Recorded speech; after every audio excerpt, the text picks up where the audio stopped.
Hello guys! So for today's video is gagawa po tayo ng napakadali, mura at napakasarap na mango dessert. So yung first step po natin is gagayatin lang natin ng maliliit yung mga mangga. So ayan, yung apat na sides po ng mangga, ng dalawang mangga is ginayat ko siya ng maliliit. So kahit anong shapes or whatever, gano'ng kalaki, depende yan sa'yo. Pero sa akin ginawa kong mas maliliit para medyo dumami naman siya. Ayan.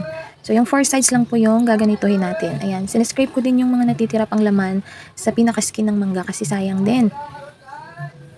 Ayan. Tsaka make sure lang na malinis yung kamay kapag nagsiscrape po tayo ng mangga. Ayan. So, yan na ang pang last na side. Okay. So, after nyan po is iset aside lang natin itong mga mangga na nagayat natin ng maliliit. And then, yung dalawang buto naman ng mangga is scrape natin gamit yung kutsara. Ayan, scrape natin siya ng medyo maliliit para almost puree yung kanyang itsura. Pero kung marami ka namang mangga at hindi ka nagtitipid, is pwedeng-pwede po yung mismong laman ng mangga at ipuree mo na lang sa blender o sa food processor, pwede din yon. So, pero pag nagtitipid ka, okay na din yung ganito. Ayan, yung dalawang buto is ganito yung magiging, ganito siya kadami at dapat ganito din yung itsura niya. So, and then po is ilalagay po natin yung gulaman or gelatin sa tubig. So, parang half lang po ito ng isang pack ng gelatin at inunaw ko lang siya sa 3.5 cups ng tubig. So, i-mix-mix lang natin yan hanggang sa matunaw. And then, yung puree po na mangga is parang 3/4 niyan is nilagay ko dito sa gelatin. At i-mix-mix lang din natin. At naglagay po pala ako dito ng sugar. Hindi ko lang nasama sa video pero naglagay ako ng 2 tablespoon ng sugar. So, pwede kang gumamit ng white or brown sugar. Okay lang yon, pwedeng-pwede. So, pag natunaw na nga yung gelatin is, ilagay na natin siya sa apoy at halu-haluin hanggang sa ito ay lumapot or maluto. So, ayan, mix-mix mo siya or halu-haluin mo siya kasi hindi ko alam pero parang mamumuo yata pag hindi hinalo. Ayan, so after ilang minutes ng paghahalo po is magiging ganyan na yung kanyang itsura. So, magbabubbles-bubbles po siya, lalabas yung mga yellow bubbles galing doon sa mangga. So, mix-mix mo lang or halu-haluin until na maging consistent na siya yung malapot na. Ayan. So, hinintay ko lang siya na lumapot. Ayan. So, medyo matrabaho lang itong part na to kasi kailangan mo talaga siyang halu-haluin while bumubula-bula siya dyan. Ayan.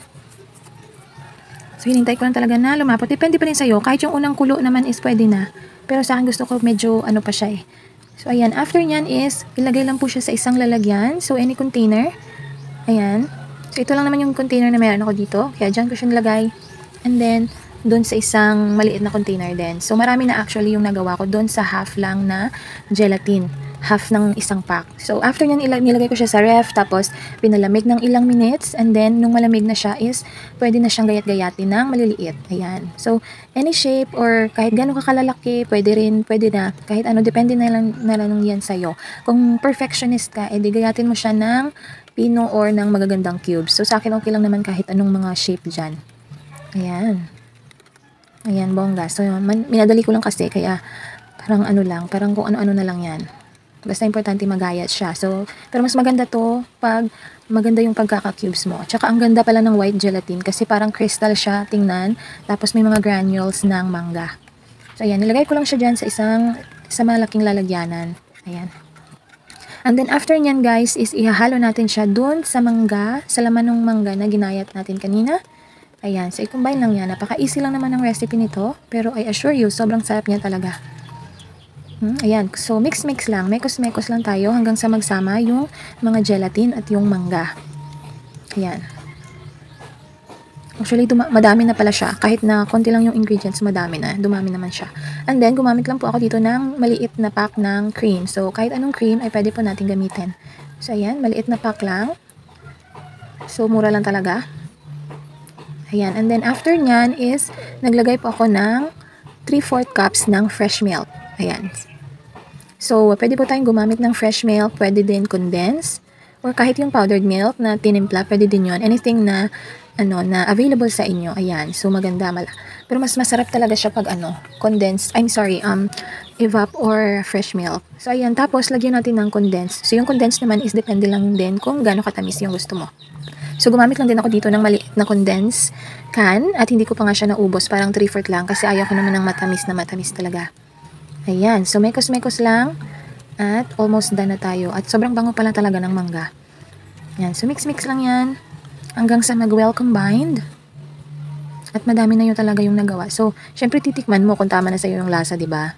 So, ilang beses ko pa siyang tinikman kasi dyan pa lang masarap na siya.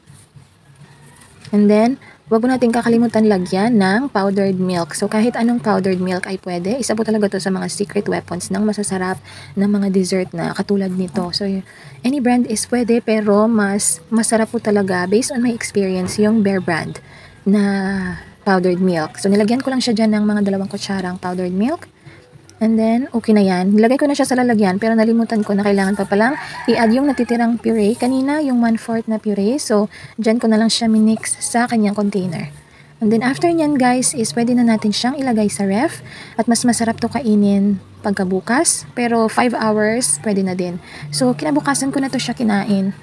Ayan. So, nung kinuha ko na siya sa ref, talagang malamig na malamig siya. I-chill lang guys ha. Wag ilagay sa freezer. So, chill lang talaga. So, of course, kailangan nating tikman. At mas lalo pa siyang lumapot kinaumagahan. Ayan. At saka na-combine na talaga yung gatas. Ayan. So, naglagay lang ako dito sa bowl. Talagang naghihintay na yung kasama ko kasi gustong-gusto na nga niyang kumain. Ayan.